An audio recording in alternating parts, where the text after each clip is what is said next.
What are you doing in my swamp? Hello everybody, this is Overboy, and I'm going to be doing my review for the 1994 movie Phantasm 3: Lord of the Dead. So, this movie picks up directly where Phantasm 2 left off, and Reggie is trying to save Mike from the tall man, and he ends up getting help from a kid named Tim and a woman named Rocky, and they're trying to save Mike from the tall man and defeat the tall man once again.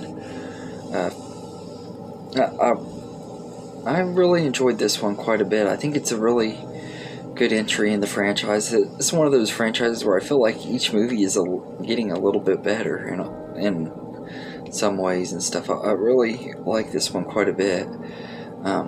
And the cast in here are all once again really great. Reggie Bannister is just as great as Reggie as he was in the first two. He's probably the best character in the movie, and this is probably my favorite performance of him so far as a character. But you also get A. Michael Baldwin back as Mike after not being able to be in the second one. I'm glad that he came back for this one, although it does, like I said, it does make the second one stick out like a sore thumb.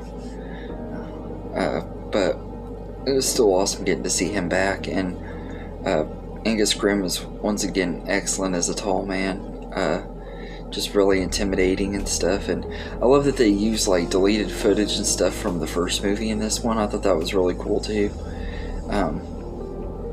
like for flashback scenes and stuff. I thought that was awesome, and everything. We get to see a little bit of footage from the first movie that we didn't get to see, that they thought was lost, and everything. I love that about it. And I really like some of the new characters in here, especially Tim. I think he's a really likable character. I don't know if we'll see him in any more of the sequels because of the way this one ended, but I thought he was a good addition, and the chemistry that Kevin Connors had with Reggie Bannister and stuff was really good.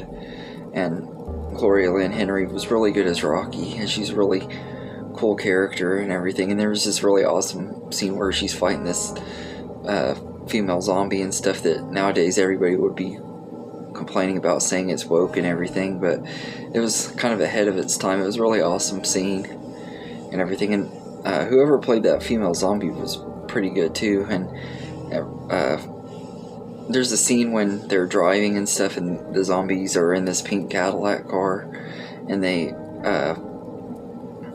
the female zombie jumps out on to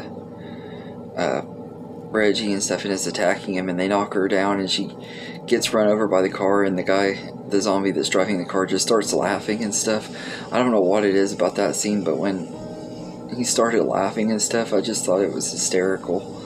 And it's like really funny, dark humor and stuff. And but I really enjoyed this movie. It doesn't have as much of the awesome special effects that the second one had. You could tell this one, I think, was on a little bit smaller budget, but like the makeup effects on the zombies looked really great and everything. And I still enjoyed this movie though. I think that even though the story was scaled back a little bit compared to the second one, I still think it was a really good story and everything. And I really enjoyed it. It did kind of have a little bit of a slow start though, but pretty much once Mike meets Tim and they start their little trip and everything, it's where it gets a lot better. And you also get Jody back once again, played by Bill Thornberry and everything. It's awesome getting to see him back too, and they brought him back without really running the other movies. And that's one thing that I love about these movies, is the endings and stuff. They could have easily ruined the movie by making a sequel and stuff, but each of them pick up where the ending left off and do it in a good way so it works and everything. And this is a really great entry and stuff. It's crazy that this was released mostly direct to video and stuff. It had a couple of theatrical releases in very few theaters. I think only maybe 2 or 3 theaters and stuff.